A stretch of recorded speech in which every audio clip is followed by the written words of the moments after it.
Boa tarde, pessoal. Tudo bem? Tudo certinho nessa tarde de terça-feira? Hoje eu quero conversar com vocês sobre a precificação, na verdade sobre o faturamento, né? Que eu comentei ontem no Stories. A primeira semana do mês eu tiro para fazer o faturamento, como eu disse ontem, mas mais do que isso, eu tiro para realmente avaliar as carteiras dos meus clientes. Se está vindo mais demandas, está vindo menos demanda. E para que vocês tenham uma ideia disso que eu estou falando, eu vou compartilhar com vocês aqui a minha planilha de faturamento, tá? De um cliente em específico, que eu tinha uma demanda muito considerável e de uns 2 meses para cá, caiu muito.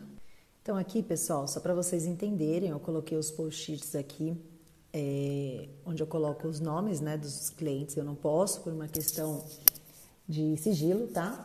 Mas basicamente essa é a aba de um dos clientes. Então, apenas para vocês entenderem como que eu faço, eu tenho uma separação interna aqui, que é da Fórum Delivery, entre capital, grande, interior, Brasil, e as audiências, o custo médio, né, de cada correspondente e a receita que aquele cliente me traz, tá? Com a carteira dele. Aqui eu tenho o total de custo, total de receita. Aqui eu faço um cálculo de custos totais, né, a variável, que são esses aqui, né, dos correspondentes, o custo com funcionários e o custo da minha estrutura. O que isso significa?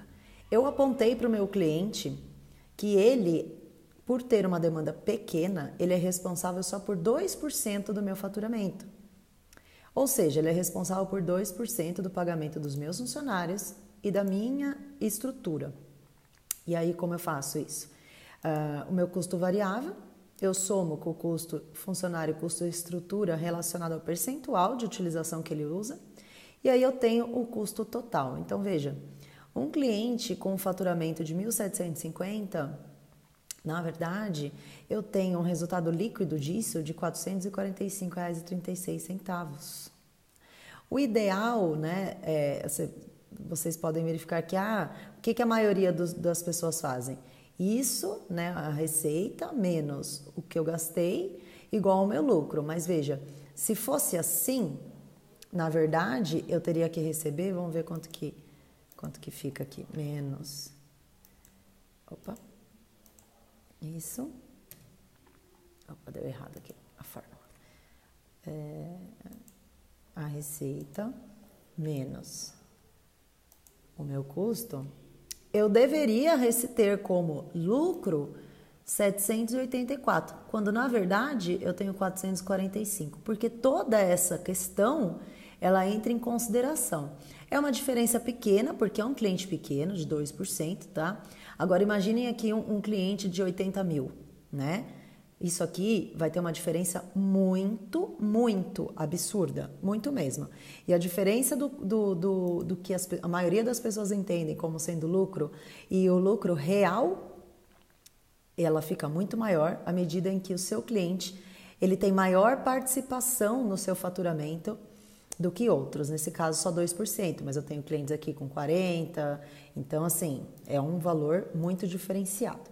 E o que isso é importante para você? Eu vou voltar a câmera agora aqui para mim. Esse é um cliente que eu mostrei para vocês que ele tem um faturamento pequeno, mas ele é importante, né? Não é porque ele é pequeno que ele não é importante. São vários clientes pequenos que produzem um grande faturamento, tá? Só que ele é importante. E o que essa informação diz respeito para mim? No caso desse cliente em específico, que eu estou olhando aqui os números, eu tinha um faturamento muito maior com ele, tá? Muito maior. E de 2 meses para cá, eu tive uma redução considerável no faturamento. E se eu não tivesse essa forma, né, de faturar, eu talvez não tivesse tido essa percepção, tá? Então, hoje, junto com o faturamento, eu encaminhei para ele um questionamento sobre a nossa parceria.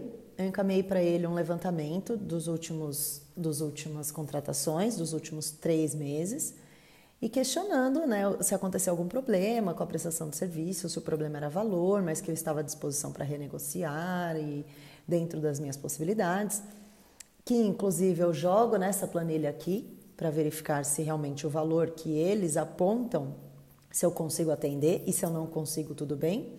E aí o que eu já disse de antemão, Esse meu cliente é meu cliente desde 2016, tá? Há muito tempo, 2 anos, nunca tivemos problemas. Eu sei que o escritório está passando por uma reestruturação, então talvez o problema seja valores, mas fato é que eu já coloquei para eles, dentro desta demanda, desse volume que eles estão me passando, com os valores que eu pratico, eu não consigo mais atendê-los.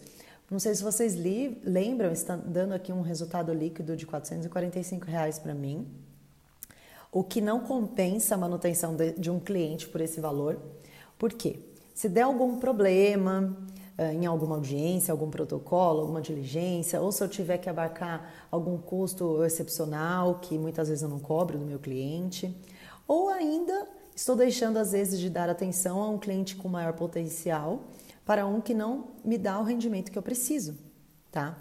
Então, com isso, para mim, o resultado líquido de R$445 para mim, tá? Para minha realidade, para minha empresa, pelo nível que nós trabalhamos, né, em termos de volumetria, não compensa. Então, eu já comuniquei o cliente, questionei, me coloquei à disposição para uma reunião, quero realmente ficar com eles.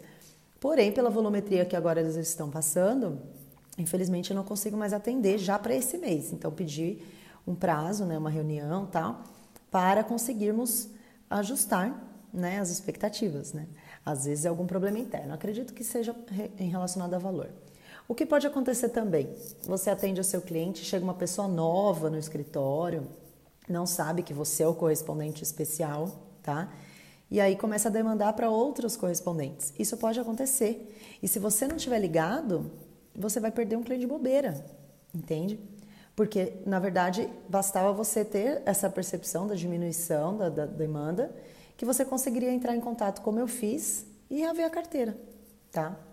Então, é muito importante que você tenha esse cuidado de fazer essa análise, de não somente mandar o faturamento e ter uma planilha só de receitas, você precisa ter uma planilha bem completa, nesse caso eu tenho, e para conseguir ter essa percepção dos ajustes que você vai precisar realizar.